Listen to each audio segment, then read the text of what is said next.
So kalau seseorang itu mendakwa bahawa ya aku bersindung-sindung, kadang-kadang aku cakap ni tapi maksud aku lain sebab aku nak tipu je, aku nak selamatkan diri aku aja, maka orang-orang seperti ini macam mana kita nak baca buku dia? Kalau seseorang tu mendakwa bahawa ya aku kadang-kadang menipu korang je, kan, aku guna istilah ni untuk sedapkan hati korang sedangkan makna aku makna lain, kan, supaya kau tak masukkan aku dalam jail, supaya kau tidak kafirkan aku, maka aku bercakap sesuatu yang mengiyakan apa yang kau percaya sedangkan maksud aku lain. Kalau aku berterus terang, kau akan kafirkan aku. Macam mana kita nak baca buku-buku orang seperti ini? Kita kena baca dengan cynicism, kita kena baca dengan skepticism, kita kena baca buku dia. Ini dia dah mengaku menipu ni. Jenis yang mengaku menipu ni, boleh kita baca buku dia secara lurus bendul.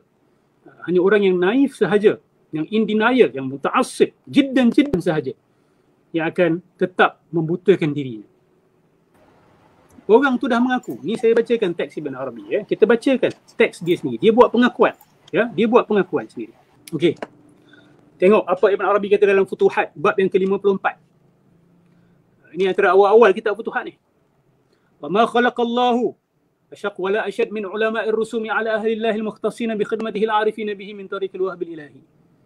Okey. Allah tidak menciptakan satu kaum, satu puak yang lebih dahsyat, yang lebih keras, yang lebih membebankan ke atas ahli-ahli makrifat dia, ke atas orang-orang macam Ibn Arabi ni, kecuali ulama-ulama rusum. Ulama rusum ni kalau terjemah bahasa Melayu, ulama-ulama zahir, ulama-ulama bentuk. So dia nak kata dekat sini, Allah tidak mencipta kaum yang lebih teruk, yang lebih berat ke atas golongan Ibn Arabi, golongan wujudiyah ini, kecuali ulama-ulama zahir. Maksud dia, yang paling Ibn Arabi tak boleh angkat, yang paling Ibn Arabi tak boleh nak lawan adalah ulama-ulama zahir. Ulama yang didakwa sebagai ulama zahir. Ulama ni zahir ni siapa? Ulama yang tak terima jalan dia lah. Ulama fiqh. Ulama fiqh. Ulama kulit. Dia kata orang-orang arif ni yang telah diberikan ilmu daripada Allah, yang telah Allah kurniakan rahsia-rahsia dia kepada mereka, kan? Dan telah memberikan mereka faham makna-makna kitab Allah Subhanahu wa taala, wa isyarat khitabuhu, dan isyarat-isyarat yang Allah maksudkan. Fahum li hadhihi taifah mithlul fara'inah lirrusuli alaihi wassalam. Tengok betapa sengalnya Ibn Arabi ni, kan? Inilah bila dah kena serang, dia punya lovey-dovey, I love, peace and love, semua akan bocor. Mereka ni hanya peace and love bila orang sokong mereka. Bila orang kritik mereka dengan kritikan yang betul-betul mengena tepat, mereka akan jadi macam lepat. Dia akan mula maki hama orang. Dia akan mula label-label orang. Ini Syekhul Akbar ni. Ini Syekhul Akbar. Fir'aun dia pertahan. Nabi Hud punya kaum dia pertahan. Nabi Nuh punya kaum dia pertahan. Tapi ulama zahir yang mengkritik dia, di label Fir'aun terus. Macam Fir'aun mereka ni ke atas Rasul-Rasul. Masya Allah, tabarakallah. Walamma kana al-amru fil wujudil waqi' ala ma sabaqa bihi al-ilm qadim kama dhakarna. Okey. Dalam bab-bab sebelum ni dia ada cerita bahawa Allah telah menetapkan begitu. Maksudnya ulama-ulama zahir ni akan menguasai. Tanpa kekuasaan akan berada di tangan mereka. Maka itu telah ada dalam qada dan qadar, ilmu Allah al-qadim. Kerana hakikat itu adalah ashabuna ilal isyarat. Maka geng-geng kami menukar strategi, berpindah kepada strategi isyarat. Isyarat ni maksud dia apa? Mendakwa bahawa kalam-kalam kufur mereka secara zahir itu hanyalah bahasa isyarat, isyari sahaja, bukan secara hakiki. Samalah seperti Sayyidatina Maryam apabila dia diserang oleh Bani Israel yang menuduh dia berzina dan Nabi Isa itu adalah anak haram, kan? Sayyidatina Maryam hanya menunjuk kepada Nabi Isa sahaja. Betul tak? Baby, menunjuk pada baby sahaja. So Ibn Arabi kata, maka kalau Sayyidatina Maryam pun menunjuk kepada baby berisyarat, maka kami pun berisyaratlah. Apabila golongan-golongan mulhidun, golongan pemfitnah itu memfitnah, maka kami akan guna jalan isyarat. Fakalamuhum radhiyallahu anhum fi syarhi kitabihil aziz, maka kalam-kalam golongan wujudiyah, geng-geng dia ni, dalam mensyarahkan kitab Allah, yang mana di dalamnya tidak ada kebatilan, dan di depan dan di belakang yang tak ada kebatilan, isyarat. Wa in kana dhalika haqiqatan wa tafsiran li ma'anihin nafi'ah. Maka geng-geng kami, puak-puak kami, mengubah strategi kepada mendakwa bahawa kalam-kalam kami hanya bahasa isyari saja, tafsir isyari saja, hanya isyari saja, bukan tafsir pun. Sedangkan pada hakikatnya apa yang mereka maksudkan memang hakikat, memang tafsir di ma'anihin nafi'ah. Yang mereka maksudkan memang tafsir, memang makna hakikat. Tetapi mereka menggunakan slogan, oh tak, ini bahasa isyarat sahaja. Warada dhalika kulluhu ila nufusihim. Ini bahasa-bahasa tafsir-tafsir hakikat yang telah masuk ke dalam hati, turun kepada hati mereka. Ma'a taqririhim iyahu fil umum. Tapi secara zahir mereka mengiktiraf zahir ayat tu. Mereka mengakui zahir ayat tersebut. Tapi dia akui zahir ayat, lepas tu dia bawa makna yang merobohkan zahir ayat tersebut. So this guy, he cannot fool everyone. Ya? Dia tak boleh menipu semua orang. Dia dakwa bahawa geng-geng dia ni mengisbatkan makna zahir ayat Quran.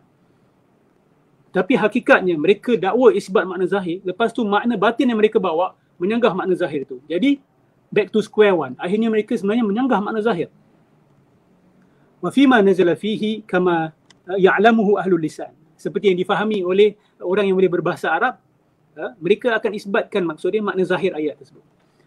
Fa'amma bihi subhanahu indahumul wajhain. Maka apabila mereka menerima makna umum ayat tersebut, maka Allah pun merahmati mereka dengan dua rahmat. Fa'amma, apa tadi? Fa'amma bihi subhanahu indahumul wajhain. Maka Allah pun memberikan mereka dua nikmat, ya, dalam dua bentuk. Kama qala ta'ala sanurihim ayatina fil afaq wa fi anfusihim. Dalam ayat ni Allah kata, aku akan menunjukkan tanda-tanda kebesaran aku dalam diri-diri mereka dan di ufuk. Maka Ibn Arabi kata, ni ada dua jalan. Okey. Jalan yang pertama apa? Fa kullu ayah munazzalah laha wajhan. Semua ayat diturunkan ada dua wajah. Yarawnahu fi nufusihim. Satu adalah yang mereka dapat daripada jiwa-jiwa mereka sendiri. Yang lagi satu, yarawnahu fi ma kharaja anhum. Yang mereka dapat daripada apa yang di luar mereka. Itu ufuk. Jadi anfus, lepas tu afaq. Fa yusammuna ma yarawnahu fi nufusihim isyaratan. Maka mereka pun melabel dan menamakan makna-makna yang terzahir daripada diri-diri mereka, mereka labelkan sebagai isyari, isyarat. Kenapa? Li'anasal faqihu sahibur rusumi. Supaya ahli-ahli fiqh ni, ahli-ahli zahir ni, ahli-ahli kulit ni dijinakkan ataupun boleh terima, terbuka hati. Wala yaquluna fi dhalika innahu tafsir. Dan mereka tak akan kata ini tafsir. Kenapa? Liqayatan li syarrihim. Untuk melindung diri mereka daripada kejahatan ulama-ulama zahir ini dan hinaan ulama-ulama zahir ini. Atashni'hum fi dhalika bil kufri alaihi. Supaya mereka tidak mengkafirkan diri mereka. Tengok. So, apa yang Ibn Arabi kata dekat sini? Dia kata, geng-geng pengakuan lah. Ini pengakuan ini. Ini dia mengaku. Kami hanya main-main je dengan perkataan isyari itu, sedangkan maknanya kami nak hakiki. Dan kami guna istilah isyari untuk memperdaya ulama-ulama zahir. But you can't fool everyone lah, Ibn Arabi. You cannot fool everyone. Dia memang ingat orang-orang ni bodoh ke kan? Ulama-ulama zaman dia pun dah sedar. Ulama-ulama zaman dia tak sebodoh dia sebenarnya. Dia orang tahu. Tengok, ini dalam bab yang sama, dekat bawah sikit. Wahum fi inkarihim ala ahlillah. Ini dia kritik ulama-ulama zahir. Ulama-ulama zahir ni apabila mengingkari ahlullah, dia gelar diri dia dengan kumpulan dia ahlullah. Yahsabuna annahum yuhsinuna sun'a. Mereka menganggap mereka buat satu kebaikan. Sallama ahlullah lahum ahwalahum. Maka ahlullah ni, kumpulan-kumpulan Allah ini, geng-geng dia lah, menyerahkan urusan mereka kepada ulama-ulama zahir ni. Li'annahum alimu min aina takallamu. Kerana geng-geng wujudiyah ni, mereka faham daripada mana datang ulama-ulama zahir ni. From where they are speaking from. Okay, their point of reference.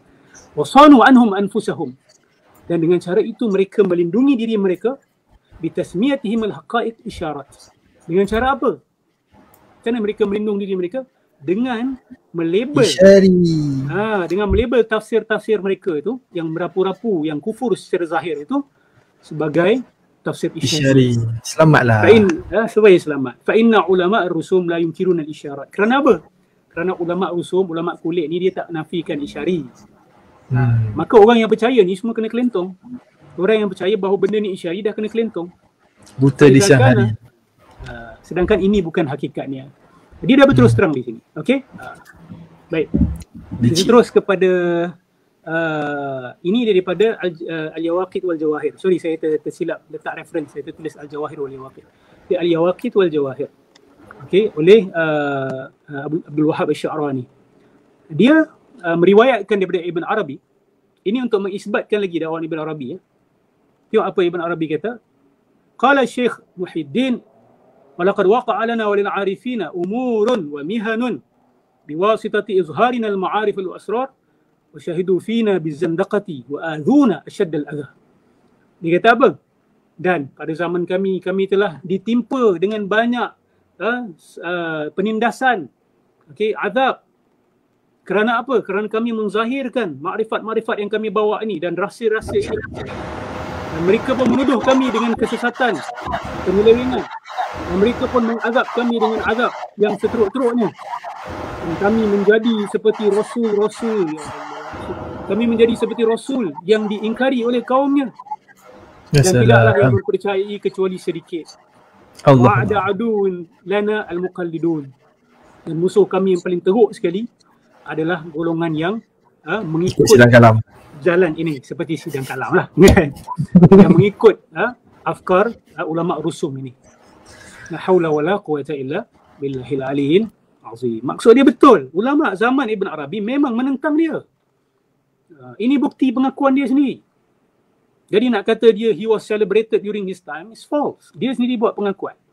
Dan apa yang dia sembunyikan sampai ulama zahir sampai nak memenjara dan mengazab dia orang. Sudah tentu dia menzahirkan ajaran-ajaran yang menyanggahi apa yang ada zahir dalam Al-Quran dan Sunnah Nabi SAW.